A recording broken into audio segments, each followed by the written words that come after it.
ദേശമീ വണ്ണമാകിൽ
തമ്പുരാനെ കുമ്പിടുന്നി ഞാൻ.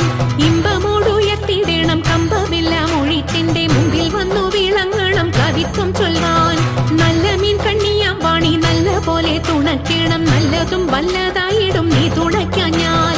വ്യാസനും ഗുരുക്കന്മാരും ഈശ്വരും ഈശ്വരിയോടെ സംശയത്തിൽ അഴകോടെ വാസം ചെയ്യണം.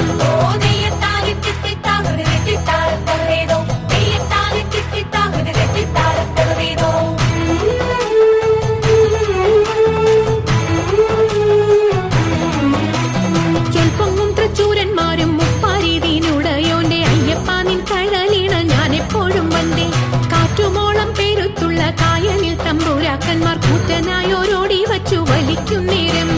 2-4 അനവധി തണ്ടുവച്ചു വലിക്കുമ്പോൾ മിണ്ടാതെ വലിച്ചെന്നാകിൽ വലച്ചിലേറും. പാട്ടുപാടിക്കൊണ്ടു വലിച്ചെങ്കിലോ വലച്ചിലിന്നു കോട്ടമുണ്ടാമതിനൊരു പാട്ടുപാടുന്നേ.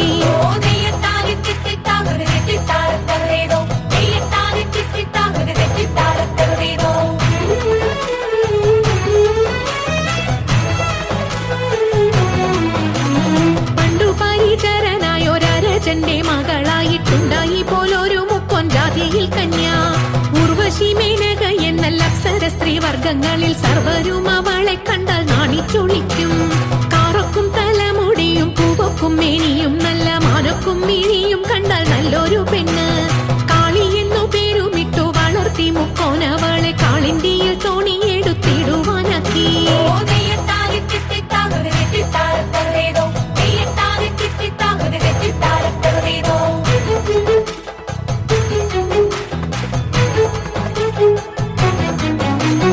ഓളവും ഒഴുക്കുമുള്ള കാളിന്തിയെ കടത്തുവാൻ കാളിയാം അവൾക്കു ചുറ്റും പേടിയുമില്ല. മത്സ്യഗന്ധം അവൾക്കേറ്റമുള്ളതു കാരണം പിന്നെ മത്സ്യഗന്ധി എന്ന പേരും പ്രസിദ്ധമായി. അങ്ങനെ വാഴുന്ന കാലം മാമുനി പരാശരനും മങ്ങെഴുന്നള്ളിനാൻ വഴി പോക്കനായിട്ട്. പേടമാൻ കൊടിയെ മിന്നൽ കൊടി പോലെ കണ്ട നേരം താടിക്കാരനയ്യോ തല കുലുക്കിപ്പോയി.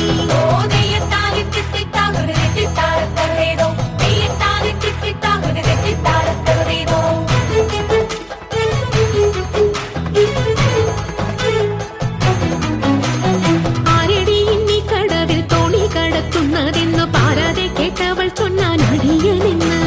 നേരവും സന്ധ്യയെടുത്തു വാരിയൂത്തുകൊള്ളുവാനും നേരം നീക്കം വരും വേഗം കടത്തിടണം. വെള്ളത്തിലേറെ പേടിയുള്ളവനാവുന്നു ഞാനും, പുള്ളിമാൻ കണ്ണാളെ നീയും ഞാനേ കേറാവൂ. ഇത്തരം പറഞ്ഞ മുനി തന്നെയും തോണിയിലേറ്റി സുന്ദരി വഞ്ചി നീക്കി തുഴഞ്ഞുപോയി. സുന്ദരി വഞ്ചി നീക്കി തുഴഞ്ഞുപോയി. സുന്ദരി വഞ്ചി നീക്കി തുഴഞ്ഞു